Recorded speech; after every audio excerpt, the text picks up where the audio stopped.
इतने अच्छे एक्टर होने के बाद भी self made man Harshvardhan Rane को इस इंडस्ट्री में अंडररेटेड ही समझा गया। हर्षवर्धन जब 10 साल के थे तब उनके पेरेंट्स का डाइवोर्स हो गया था और 16 साल के होने तक वो इतने मैच्योर हो चुके थे कि अपनी लाइफ के डिसीजंस वो खुद ही लेने लगे। पर उन्होंने कभी अपने स्ट्रगल्स का रोना नहीं रोया, बल्कि उनके माइंड में हमेशा से एक बात क्लियर थी कि मन में कुछ पाने की डिजायर्स रखते हो तो पहले डिजर्व करने वाले बनो। पर घर से भागकर लाइफ जीना इतना आसान नहीं होता। खाने से लेकर रहने तक की ना जगह मिलती है और ना ही पैसा। अपने हाथों में बस ट्रेन के टिकट के 100 रुपए उधार मांगकर निकले हर्षवर्धन फिर आज इस मुकाम पर कैसे पहुंच पाए, ये सब मैं इस वीडियो में आपको बताऊंगी और साथ ही उनके relationships, breakups, rejections and success story भी। बात करेंगे उनकी अब तक की करियर जर्नी में निभाए गए उनके रोल्स की और इनसाइड व्यू लेंगे हर्षवर्धन की इनर पर्सनालिटी का। तो अपने फेवरेट हर्षवर्धन राणे को डीप से जानने के लिए बनी रहिए इस वीडियो के एंड तक। पर उससे पहले मेरी आप सभी से रिक्वेस्ट है कि प्लीज मेरे चैनल को सब्सक्राइब करके बेल बटन को बजाना बिल्कुल मत भूलना, जिससे आपको आने वाले वीडियोस की नोटिफिकेशन टाइम पर मिल सके। हर्षवर्धन राणे का जन्म 16 दिसंबर 1983 को अपनी मां के होम टाउन राजामुंद्री आंध्र प्रदेश में हुआ था, पर उनकी परवरिश ग्वालियर मध्य प्रदेश में हुई। हर्ष के फादर विवेक राणा एक महाराष्ट्रन थे और पेशे से एक डॉक्टर भी। उनकी मां एक होममेकर थी जो बाद में हैदराबाद शिफ्ट हो गई। उनकी सिस्टर रोहिणी मुंबई में ही रहती है और हर्ष के ग्रैंडफादर आर्मी लेफ्टिनेंट हुआ करते थे। यानी कहने को काफी अच्छी फैमिली में हर्ष का जन्म हुआ था। पर लाइफ शुरुआत में अक्सर जैसी दिखाई देती है वैसी हमेशा नहीं रहती। और जब हर्ष 10 साल के हुए तभी उनके पेरेंट्स का डाइवोर्स हो गया और उनकी मां हर्ष को और उनकी बहन को उनके फादर के साथ ही छोड़कर चली गई। बाद में उनके फादर ने दूसरी शादी कर ली। पर फैमिली इश्यूज को स्टेप मॉम को इजीली एक्सेप्ट कर पाना इतना इजी नहीं होता और हर्ष ने तभी से खुद की कंपनी में और खुद के डिसीजंस पर जीना स्टार्ट कर दिया। हर्ष बचपन से ही एक्टर बनने का सपना लिए घूमते थे, पर उनकी फैमिली में इस तरह के सपने देखना अलाउड ही नहीं था। जैसे जैसे उम्र बढ़ने लगी हर्ष अपने सपने के बारे में अपने फ्रेंड्स एंड फैमिली को बताने लगे, पर किसी ने भी उनकी कभी कोई हेल्प नहीं की। और जिन 4-5 लोगों ने उनकी हेल्प की थी उन लोगों को हर्ष कभी भुला नहीं सकते।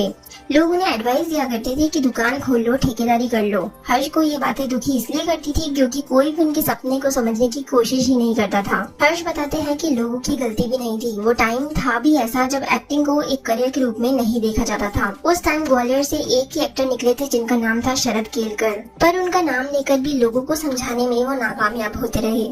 जब हर्ष सभी को अपनी बातों से एक्सप्रेस करने में फेल होते रहे तो उन्होंने डिसाइड किया कि मैं अब बस करके ही सबको प्रूव करूंगा और 16 साल की उम्र में वो घर से बैग लेकर दिल्ली भाग गए। उन्हें बचपन में ऐसा लगा करता था कि वो किसी दूसरे की एडवाइस पर ना चले, बस अपने दिमाग से चले और उन्होंने खुद को हर सिचुएशन में जीना सिखाया। उस टाइम उनके पास बिल्कुल भी पैसे नहीं थे और उनके एक भाई टिंकू भैया ने उन्हें 100 रुपए ट्रेन टिकट के लिए दिए थे। तब वो 100 रुपए भी उनके लिए लाख रुपए के बराबर थे और इसलिए उनका वो एहसान हर्ष लाइफ में कभी नहीं भूल सकते। साथ ही एक गौरव भैया ने भी हर्ष को पहले तो ऐसा स्टेप लेने के लिए डांटा था, पर बाद में उन्हें बहुत सपोर्ट किया। पर घर से भागने के बाद उनके रहने, खाने, कपड़े और सोने तक का कुछ पता नहीं होता था। तब हर्ष ने पहले अपना पेट भरने पर फोकस किया और तभी से उन्होंने as a waiter Sharma uncle के होटल में काम किया और उन अंकल ने न सिर्फ उन्हें खाना दिया बल्कि रहने को भी जगह दी। इसलिए हर्ष की लाइफ में रहे ये कुछ किरदार उन्हें आज द हर्षवर्धन राणे बनाने में अहम हिस्सा रखते हैं। दिल्ली का वो टाइम उनके लिए काफी टफ टाइम था और वो सेलिब्रिटी इंटरव्यूज पढ़कर खुद को दिलासा दिया करते थे कि शाहरुख खान, आयुष्मान खुराना सब दिल्ली से ही अपने दम पर मुंबई जाकर कामयाब हुए हैं। अक्षय कुमार भी अपने दम पर ही सक्सेसफुल हुए हैं, तो मैं भी बस करके दिखाऊंगा। ये डेडिकेशन मन में रखकर वो सिर्फ अपने काम पर फोकस करने लगे। वेटर की जॉब के बाद उन्होंने एसटीडी बूथ में 10 रुपए पर डे डायरी मेंटेन करने का काम किया। काम उन्हें उनकी अच्छी हैंडराइटिंग की वजह से मिला था। बाद में 2002 के बाद उनका 10 रुपए पर डे से 20 रुपए पर डे पर प्रमोशन हुआ और वो साइबर कैफे में जॉब करने लगे। महीने में 300 से 600 रुपए कमाना तब उनके लिए काफी बड़ी बात थी। फिर उन्हें डिलीवरी बॉय की जॉब मिली। ईयर 2004 की बात है। हर्ष एक दिन यामाहा शोरूम से हेलमेट डिलीवरी लेकर एक श्रुति नाम की लड़की के यहाँ देने गए। जब वो वहाँ पहुँचे तो उस लड़की ने कहा कि तुम्हें पता है ये हेलमेट जॉन अब्राहम के लिए है। ये सुनकर हर्ष पागल हो गए थे। फिर जॉन ने उन्हें रुकवाया और उन्हें खुद थैंक यू बोलने आए। उस टाइम जॉन अब्राहम की बहुत बड़े एक्टर्स में गिनती थी और डिलीवरी बॉय के प्रति ऐसा बिहेवियर देखकर हर्ष उनकी काइंडनेस से इतना इंस्पायर हुए थे कि आज तक जॉन की तारीफ करते वो नहीं थकते। 2007 तक आगे भी वो डिलीवरी बॉय की ही जॉब कर रहे थे। तभी वो डिलीवरी देने एक बिल्डिंग में गए और वहाँ जाकर वो गलत घर में घुस गए। वहाँ एक साउथ इंडियन मूवी का ऑडिशन चल रहा था। वो सॉरी बोलकर जैसे ही जाने लगे तो उन लोगों ने उन्हें रोक कर कहा कि यहाँ एक साउथ इंडियन फिल्म के ऑडिशन चल रहे हैं। पर हर्ष को क्योंकि साउथ लैंग्वेज नहीं आती थी तो उन्हें हिंदी में ही ऑडिशन देने को कहा गया और ऑडिशन के 3 महीने बाद उन्हें भूमिका चावला भरत ठाकुर स्टार टकीता टकीता मूवी के लिए सेलेक्ट कर लिया गया। वैसे ये मूवी 4 लोगों की स्टोरी पर बेस्ड थी। ये मूवी हर्षवर्धन की पहली साउथ डेब्यू मूवी थी। फिल्म ठीक ठाक भी रही पर फिर भी काम मिलना इतना आसान नहीं था। ज्यादातर नॉर्थ इंडियन एक्टर्स को साउथ इंडियन मूवीज में विलन का रोल ही दिया जाता है, पर हर्षवर्धन को हीरो के रूप में साउथ इंडियन मूवीज में काफी काम मिला। हालांकि पहली फिल्म के बाद सेकंड मूवी के बीच में 3 साल का लंबा गैप आ गया था। 2012 में उनके पास काम करने वाला लड़का ही उन्हें खाना दिया करता था। फिर इस दौरान हर्षवर्धन ने कारपेंटरी, कार पेंटिंग जैसे कई सारे काम किए और उनकी गाड़ी फिर से पटरी पर आ गई। हर्ष बताते हैं कि जिंदगी भर उनके खाने के लाले रहे, तो वो सोचा करते थे कि जहाँ से खाना मिल रहा है वहाँ से खाना खाओ, जहाँ तनख्वाह मिल गई वहाँ से तनख्वाह लो और आगे बढ़ते रहो। उनकी अभी भी यही सोच रही है कि आगे भी पैसे नहीं रहे तो दोबारा से वो ऐसे काम करने लगेंगे। उनके करियर की आगे की लाइफ जानने से पहले उनकी एजुकेशन लाइफ और लव लाइफ की बात कर लेते हैं। तो जब हर्ष दिल्ली आए थे उस दौरान उन्होंने अपनी स्टडीज आगे कंटिन्यू करने के लिए भगत सिंह कॉलेज में एडमिशन लिया था, पर एक्टिंग की वजह से वो कॉलेज ड्रॉप आउट रह गए। एक्टिंग सीखने के लिए उन्होंने बैरी जॉन एक्टिंग स्टूडियो से ट्रेनिंग ली और फिर टेनेसी विलियम्स और हैदराबाद थिएटर ग्रुप से जुड़कर उन्होंने थिएटर भी किया और बाद में एक फिल्म ब्रांडिंग एंटरप्राइज में बताओ फ्रीलांसर भी काम किया। 2007 में उन्हें मुंबई जाने का चांस मिला और सब टीवी के TV show left right left से उन्हें उनकी लाइफ की फर्स्ट टीवी अपॉर्चुनिटी मिली। बैरी जॉन एक्टिंग स्टूडियो में एक्टर सुशांत सिंह राजपूत भी तब एक्टिंग कोर्स करने आए थे। हर्ष और सुशांत से फैंस को क्यों कनेक्शन फील होता है उसके कई रीजन है जो मैं आपको आगे वीडियो में बताऊंगी, पर अभी उनकी लव लाइफ के बारे में जान लेते हैं। दिल्ली आने के 3 साल तक हर्ष ने एंडलेस स्ट्रगल्स फेस किए और फिर उनकी मुलाकात मीनाक्षी नाम की लड़की से हुई। अब तक मिले सभी लोगों में से मीनाक्षी इसलिए अलग थी क्योंकि सिर्फ उन्हें ही हर्ष पर यकीन था कि वो कुछ बन सकते हैं और एक फ्रेश एयर की तरह मीनाक्षी हर्ष की लाइफ में हमेशा के लिए जुड़ गई। जब 2006 में हर्ष ने मुंबई आने का फैसला किया तो वो भी उनके साथ ही मुंबई शिफ्ट हो गई। हर्ष के वर्स्ट टाइम्स वर्स्ट जॉब से लेकर अजीबोगरीब जगहों पर रातें गुजारने तक मीनाक्षी उनके साथ ही रही। पर शायद अच्छी चीजें भी खत्म हो जाती है, उसी तरह दोनों को अलग होना पड़ा। हर्ष कन्फेस कर चुके हैं कि वो ही एक अच्छे बॉयफ्रेंड बनने में नाकामयाब रहे, पर उनके खुद के लिए ये ब्रेकअप आसान भी नहीं था। लाइफ आगे बढ़ी, बातें होना बंद हुई कि कुछ साल बाद हर्ष ने अपने फादर को खो दिया और ऐसे टाइम में उन्हें सबसे पहले मीनाक्षी की याद आई। मीनाक्षी उस टाइम सब पास्ट भूलकर उनकी छोटी सिस्टर का उनकी माँ की तरह ध्यान रखने लगी और हर्ष को उनकी ये क्वालिटी इतनी पसंद आई क्योंकि बचपन से ही दोनों सिबलिंग्स अपनी माँ के बिना लाइफ काटी थी। सुनकर सभी को हैरानी भी होगी, पर उनकी काइंडनेस देखकर हर्ष के मन में उनके लिए रिस्पेक्ट और बढ़ गया और वो लाइफ टाइम के लिए उनके दोस्त बन गए। पर तब तक मीनाक्षी विक्रम नाम के लड़के को डेट करने लगी थी और किस्मत से आज विक्रम भी हर्ष की बेस्ट फ्रेंड बन गए और अपना फर्स्ट बॉलीवुड मूवी ऑफर होने पर वो विक्रम और मीनाक्षी के अपार्टमेंट में ही रहने लगे। हर्ष का कहना है कि उनके साथ रहना ये सब उन्हें खुद को भी काफी स्ट्रेंज लगता था, पर विक्रम और मीनाक्षी सच में ही इतने अच्छे दोस्त हैं कि वो उनके लिए अच्छा ही प्रे करते हैं। 2017 आते आते हर्ष के एक्ट्रेस किम शर्मा को डेट करने के रूमर्स आने लगे थे और इसका कंफर्मेशन हर्ष ने टैश के रिलीज के दौरान दिया कि अब उनसे भी उनका ब्रेकअप हो चुका है। उन्होंने बताया कि 12 साल से वो सिंगल थे और किम के साथ अच्छा टाइम भी उन्होंने स्पेंड किया, पर अपने ब्रेकअप का सारा ब्लेम उन्होंने अपने डीएनए और वायरिंग पर ये कहते हुए डाल दिया कि आजादी मेरी दुल्हन है वैसे ही सिनेमा भी मेरी दुल्हन है। उनके इस कमेंट से उनके ब्रेकअप का क्या रीजन रहा होगा ये आप कमेंट सेक्शन में लिखकर मुझे बताएं। वैसे उनका नाम गौहर खान, मावरा हुसैन, संजीदा शेख जैसे को स्टार्स के साथ भी जुड़ा था, बट वो सिर्फ रूमर्स ही थे। साउथ फिल्म इंडस्ट्री में कुछ थ्रिलर मूवीज जैसे अबूनू, माया और अनामिका फिदा के अलावा कुछ बिग टिकट फिल्म्स में सपोर्टिंग रोल प्ले करने के बाद उनके बॉलीवुड करियर की शुरुआत 2016 में सनम तेरी कसम मूवी से हुई।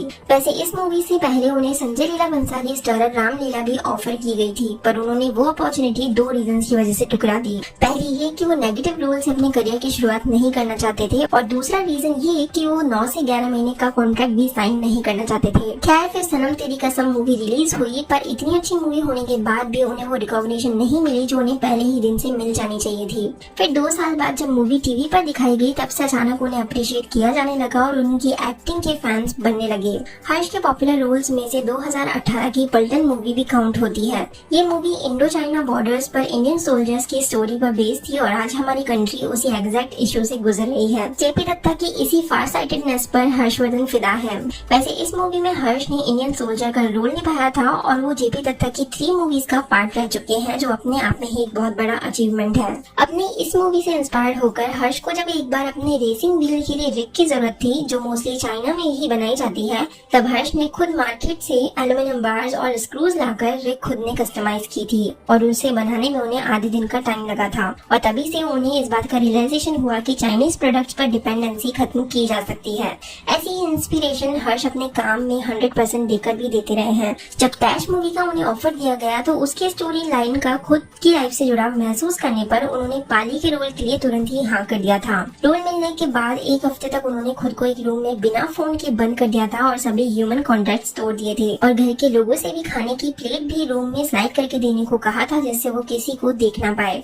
उस वीक में उन्होंने खुद की रिकॉर्डिंग करना स्टार्ट किया और उन सारी चीजों को लिखते गए जो पाली की उसके पेरेंट्स से रिलेशनशिप को अफेक्ट कर सकती थी और फिर धीरे धीरे उनमें वो एंगर भी आने लगा। 2020 में OTT प्लेटफॉर्म पर रिलीज की गई इस मूवी से हर्षवर्धन ने अपने टैलेंट को प्रूव कर दिया और आज उनका ऐसे एक्टर्स की लिस्ट में नाम शामिल है जिनके 0 हेटर्स हैं। जल्दी ही हसीन दिलरुबा भी रिलीज की जानी है, जिसके ट्रेलर लॉन्च से ही हर्षवर्धन के रोल के लिए हाइप क्रिएट हो चुका है। अब बात कर लेते हैं हर्षवर्धन की लाइफ से जुड़े कुछ अनजाने फैक्ट्स की। हर्षवर्धन हमेशा से बाइक्स के दीवाने रहे हैं और उन विमेन्स के भी जो बाइक चलाती है या फिर स्कूटी। अक्सर ही हर्ष ऐसी गर्ल्स या लेडीज की सोशल मीडिया पर फोटोज शेयर करते रहते हैं और उनको विमेन एम्पावरमेंट देखकर बहुत प्राउड फील होता है। रिसेंटली हर्ष ने अपनी रॉयल एनफील्ड हैदराबाद में कुछ ऑक्सीजन कंसंट्रेटर्स के एक्सचेंज में सेल कर दी और उनके इस काइंड एक्ट को उनके फैंस ने बहुत अप्रिशिएट भी किया था। हर्षवर्धन ब्लेम गेम या फाइट्स करने में जरा भी विश्वास नहीं रखते। उनका मानना है कि वो स्माइल करके आगे बढ़ने वालों में से हैं और ऐसी चीजें सबसे ज्यादा अनप्रोडक्टिव एंड टाइम वेस्ट करवाने वाली होती है, इसलिए वो ऐसी बातों को इग्नोर करना ही ठीक समझते हैं।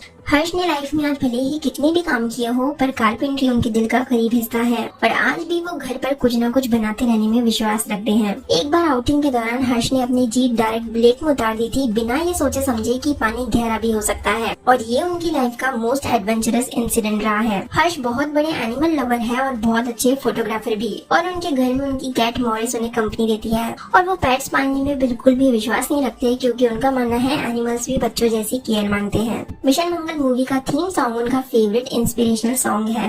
हर्ष बचपन में ब्रूस ली के काफी दीवाने हुआ करते थे और उन्हें जिस भी इंसान से जो भी सीखने को मिलता है वो उसे सीख लेना पसंद करते हैं। वैसे उन्हें एक्टर अमिताभ बच्चन सर से बहुत इंस्पिरेशन मिलती है, क्योंकि इतनी एज होने पर भी उन्होंने आज तक अपने काम को नहीं छोड़ा। उनका चाइल्डहुड एक्ट्रेस क्रश श्रीदेवी थी और एक्टर क्रश जैकी श्रॉफ। हर्ष चैरिटी में भी काफी एक्टिव रहे हैं और उन्होंने एक बार मुंबई एंड हैदराबाद में एक 7 साल की अनाथ बच्ची के लिए अपने क्लोथ्स का ऑक्शन किया था, जिससे वो उस लड़की की एजुकेशन के लिए मनी कलेक्ट कर सके।